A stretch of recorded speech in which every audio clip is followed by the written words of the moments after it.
made it to Chiro Hustle. Sit back and learn from the greatest influencers in the profession on the world's #1 chiropractic podcast. Before we dive into this powerful episode, please remember to subscribe to our channel and give us a 5-star rating on iTunes and continue hustling.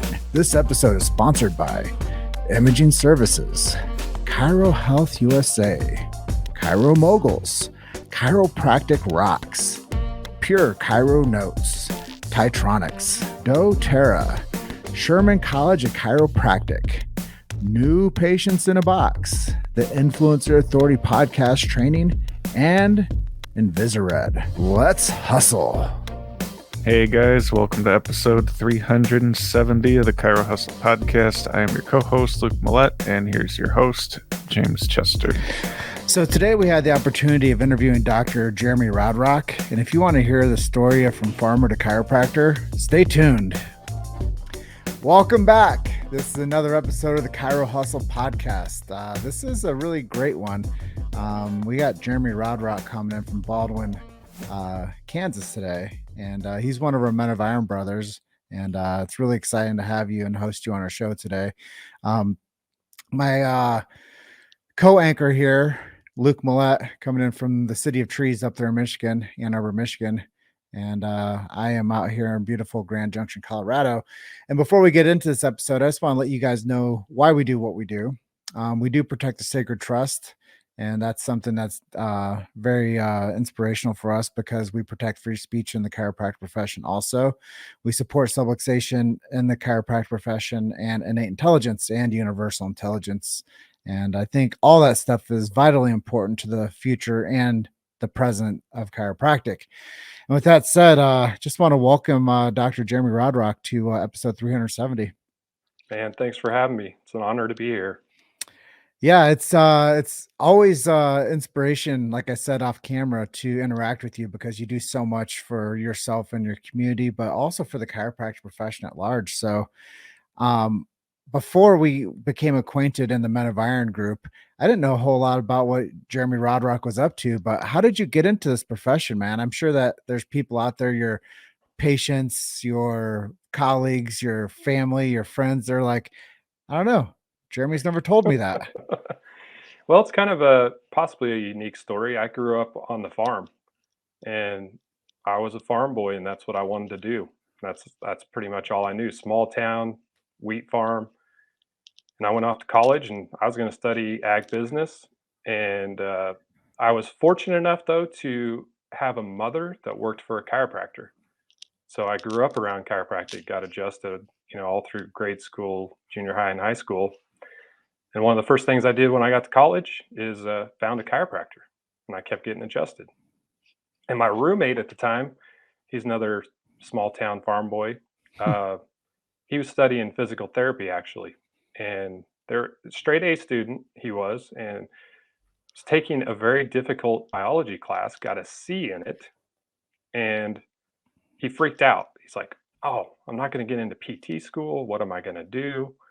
And we started having conversations about chiropractic because he knew I would go get adjusted and this and that.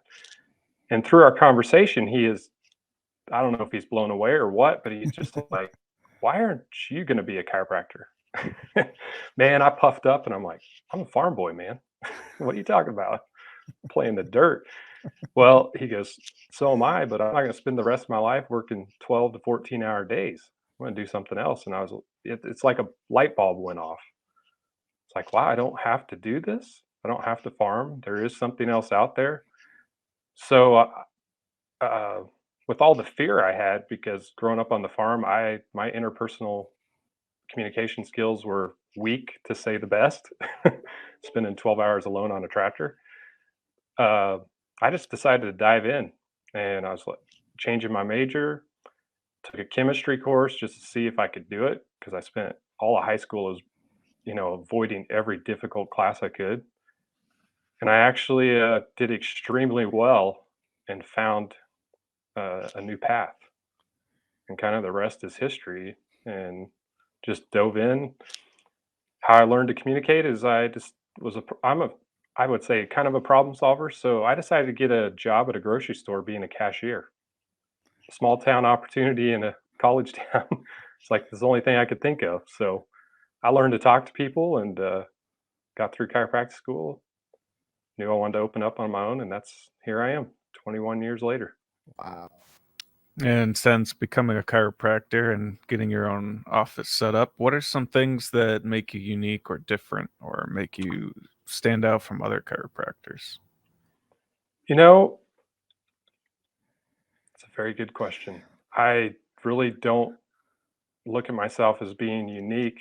One thing I always wanted to do is really take care of my family, teach them things I've learned. You know, I've never pushed my kids to go to chiropractic school, but it's what they both want to do. And I have my oldest daughter's in chiropractic school right now, so I couldn't be more proud of that. But just really pushing the chiropractic lifestyle, and that's what we call it in our office, making sure we're getting adjusted, and living within our values throughout. Well, I think what makes you unique is you're married to Amelia, and she's a chiropractor too. Yes, and thank God for that. I'm not going to lie; I always wanted to marry a chiropractor, and when I found her, man, I struck it rich. Relationship capital. Now you got one daughter or two daughters going to chiropractic school. Well, I have one in chiropractic school. My youngest is at Wichita State studying exercise science, and she wants to go to chiropractic school when she graduates. That's so cool. And Yeah, where's Myah? What college is she attending? Life University, Super, super cool. Um, and e- even though Cleveland's in the back, our backyard, I really wanted her to get a chiropractic experience. So I highly encouraged her to check Life and Sherman out, which I'm, representing a little Sherman today. So uh, love those schools. yeah, we're blessed to have Sherman on as one of our sponsors, and we're in the early processes of getting Life and Life West on as sponsors as well. So I think that the future is bright with chiropractic, and it's really cool. One day we'll have to have your daughter on the show. I would love that. I would love to see that. So let's talk marketing for a hot minute. I know you've done a really great job of growing your practice, and you're expanding all the time and doing new stuff and touching your community. But what would you recommend to somebody if they were really challenged with growth? And I know you do a lot of mentorship too. So what are you sharing with these young chiropractors as you mentor them for how to grow their practices? Well, the first thing I always tell them, I would love to be your mentor if it's a fit. If we connect and you jive with what I have to say. If not, find another mentor that you jive with. I cannot stress that enough. Find a coach that fits in your wheelhouse. You don't always have to fit in theirs, but it's probably it's a mistake I made in the beginning of opening my practice. I just did it on my own. I had my mom. I'm not going to lie, that helped a lot just with the inside knowledge. But as far as growing a practice, I only knew one way, and it was boots on the ground, and it took a lot of work. And fortunately, I was able to do that. But I spent a lot of long days meeting everyone I could. And I still recommend that to people. I think you need to get involved in your community because I am so blessed to have the community I have. It's given so much to me, and I try to give right back. And, right away, I got involved in civic organizations. I've been president of the Chamber of Commerce. I serve on business economic development committees. Uh, I just really try to get involved, and I cannot recommend that enough. With struggles, I built my practice from entirely internal referrals, and when I found a mentor that taught me how to do that, uh, my practice exploded. So I think it is personally the most valuable aspect. You have to be willing to put in the work and you have to be disciplined. If that is not jiving and you're not growing quick enough, there are external marketing ideas. Facebook during the pandemic's first time we ever advertised because I had a new associate coming on and he couldn't get out in the community. He couldn't do what I was recommending. So we had to turn to another way to communicate. So we got really big into posting in social media and communicating that way and educating our community, which was actually awesome. It's so much easier. you know, and that's the way we rolled for a year. And in 2020, we had the most new patients we've ever had in any given year out of 20 years. So I know it works. Um, and we had a system we put in place to transition those new patients into long-term patients, because that's what we're looking for. 65 to 75% of our practice are lifestyle patients. They get adjusted once or twice a month regularly and have for years. Do you ever do lunch and learns or dinner with the doc or screening events, things like that? So we played around with those, the dinner with the docs. I admit I don't have a close. It's more I'm going to educate and provide some extra value and get the joy out of educating people. And I guess I would wait for that long-term payoff, because I never had an offer. I really never had an offer until we did the Facebook ads, because I didn't know, and it didn't really fit into my wheelhouse. But as far as providing the extra value, I think it still pays off, because we have patient. I mean, I've been adjusting. I have patient number 7 that still comes in, and I bet he hasn't gone more than 1 month since I started seeing him back in 2001 without getting adjusted. And to me, that's a huge accomplishment that I'm humbled by his trust over all these years. And that's just one patient I can think of, just because he was in yesterday. I always look at his number. I'm like, number 7. But I've never done a screening, honestly. My associates have. Dr. Bennett has learned from Jim, who is the best around. And right before the pandemic hit, we were able to do one screening. I think in 2 days, he closed 19 new patients, mainly for our Lawrence office, just because that's where it all took place. But yeah, yeah. Well, it's impressive to see how you grew during a downtime within, people going out and doing things. And it just shows the power of chiropractic that people needed. Um, they needed connection. And Yep. I think, chiropractic has been there for a long time doing that, but it kind of became heightened that people needed to start taking care of themselves and they needed to have resource in order to do that. And they didn't realize that when they were closing down gyms and everything else, that chiropractic was something that could help influence their health. And that takes us kind of to the next topic, is your health. Over the past 2 years, I know that you've done a whole lot to work on yourself too. So, based on that, what are you doing to stay healthy? And you talk about a lifestyle care. What are you doing for your own lifestyle, and how are you implementing some of the stuffs that you teach? Well, one thing I do want to say, Jim, real quick, because I see your hat. And during the pandemic, I think I really wanted to be the person of hope with all the negativity around. And I know there was times of fear, and I may I wanted to make sure I was strong for my staff, uh, my family and my patients. So I really started educating my staff on everything I could learn about what was going on in the world, and it trickled down to our patients, because they had the confidence that they knew they were going to stay healthy through changing that, making sure our lifestyle was in check. Um, so I just wanted to add that, because that was a big thing of part of our growth. So, as far as educating our patients, I mean, it's very passive in our office. We have a newsletter, we have a screen in our reception area, in our hot seat area, that educate patients. I really spend my time analyzing the patient and then delivering the adjustment.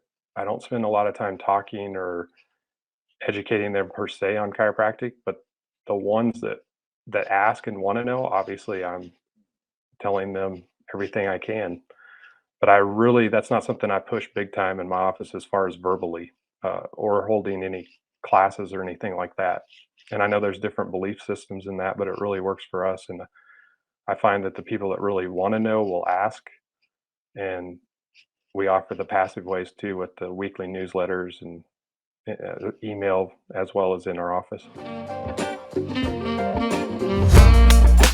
You've made it to Chiro Hustle. Sit back and learn from the greatest influencers in the profession on the world's #1 chiropractic podcast. This episode is sponsored by Imaging Services, Chiro Health USA, Chiro Moguls, Chiropractic Rocks, Pure Chiro Notes, Titronics, doTERRA, Sherman College of Chiropractic, New Patients in a Box, the Influencer Authority Podcast Training, and Invisired. Let's hustle. What are some ways that you keep yourself and your family healthy with like diet and exercise and getting adjusted? What kind of things do you do around the house for yourself? Well, definitely my wife and I are part of Men of Iron, so we follow the core four. I mean, we focus on our body every single day where we're moving it. We eat very healthy during the week. We might blow it a little bit on the weekend, but we definitely, the majority of the time, that's what we're focused on. And what I've really seen with doing just that is how my kids have went off to college and continue to do it. And they talk to me about it. And once again, it's nothing I ever shoved down their face. I just led by example. The other big thing is I've got a lot going on. So I could say I have a lot of stress, but I'm very good at trying to take care of myself mentally. And that's a big focus. And just making sure I have a little bit of alone time every day, especially after taking care of so many patients. That's been another big focus of mine. I would not call myself a huge extrovert, but I don't consider myself an introvert either, but I definitely need a little bit of downtime. And the other thing, we leave the TV turned off. I'd say that's one of the biggest things. Watch very little TV. Yeah, it sounds like you're doing some really great things to stay healthy. And yeah, the core four, if you guys want to know more about that, the Men of Iron, we focus on our motivation with our bodies and our minds and our connections with our friends and family. And we focus on business. So I think when you live that lifestyle, people learn from you by proxy. They learn from you because you actually go do the work. And you don't have to push it on people. People just see it and they're like, well, how do you have so much momentum? And I'm sure you do a lot of things that you'd rather not do some days, but you still get it done. Yeah, there's no doubt. There's a new tool I've been using, and it's first thing in the morning. I think of three things, and I got this from Tony Robbins. It's nothing I came up with, but I actually decided to implement this. And it's just coming up with three things that I don't want to do during the day, and I focus on how I'm going to accomplish it, how it's going to feel when it's done, and kind of celebrate that. And sure enough, you get them done. You don't even think about it. You don't stress anymore about, oh my gosh, and you don't just procrastinate to put it off, which just creates more stress. So where do you think the chiropractic profession is going to find itself in the next 20 years or so? I I think about this a lot. I think about, I've been in practice a little over 20 years and think about where it was when I was coming out of school, and I think about where it is now. In some ways, I have a little fear of the direction it's heading, but I am going to make sure that I have as much influence as I can to see it go in the direction I think what chiropractic is, all about the subluxation and innate intelligence, just like Jim talked about in the introduction. So what we do is, since we are close to Cleveland Chiropractic College, is we've created a little group called Hands On with the Doc, where we mentor kids and our students. They're not always kids, the students. And we offer, kind of a safe space there on a Facebook group where they can interact with us and ask questions. And then we'll host once a quarter a get together in my office. And I'll go over x-rays and how we do procedures and how I find subluxations and really talk chiropractic, which is not what they're getting at school, in my opinion. from what I hear from them. So I think what we got to do is grassroots and be boots on the ground and teach these kids as quickly as possible, these students, future chiropractors, as quick as we can, so they can go out in the world and just spread the good word. Yeah, I think there's a lot to be said there. There's so many facets of the profession that need attention.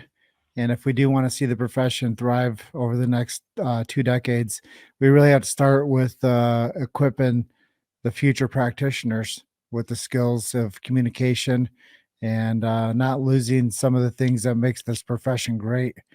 And I believe that you're doing an amazing job of having those get-togethers and workshops and teaching people. Like you said earlier, if it's a mentorship opportunity that people are looking for and it's not right, then find somebody that connects with you, and keep yourself learning philosophy, keep learning the science, and keep learning the art of chiropractic. Absolutely. It's never ending. I will never stop doing that. I still take adjusting classes myself. So Yeah, I think it's important. You got to continuously, and in the chiropractic profession, you always have to make sure that you're getting your continuing education credits so you get licenses every year too. So within doing that, I'm sure that you get plenty of chances to learn how to adjust better and continuously get better at that technique as well. yeah, there's no doubt you should never stop learning in any of those areas. So coming into, we got about 10 minutes left on the interview with you today, but let's talk a little bit about some of your heroes. Who have been some people that have inspired you over the past 21 years of your career? Well, anyone that would ask, my biggest chiropractic hero is my mother, because you know I was so fortunate to have her introduce chiropractic to me and be such an influence in that arena, and just helping me get my practice started with her knowledge.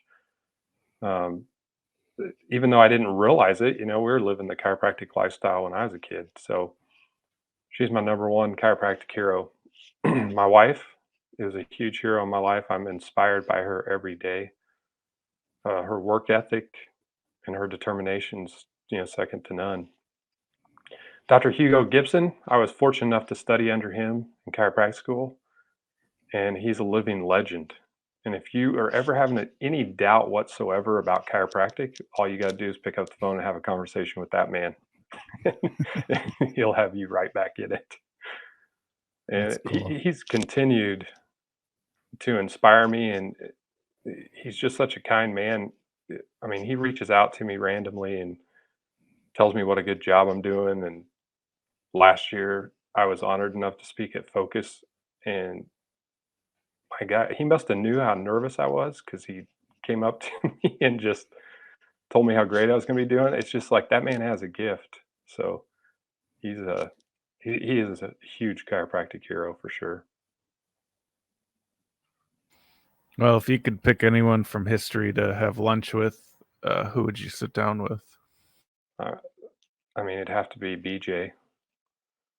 I I think DD, but I don't know if I could connect with him.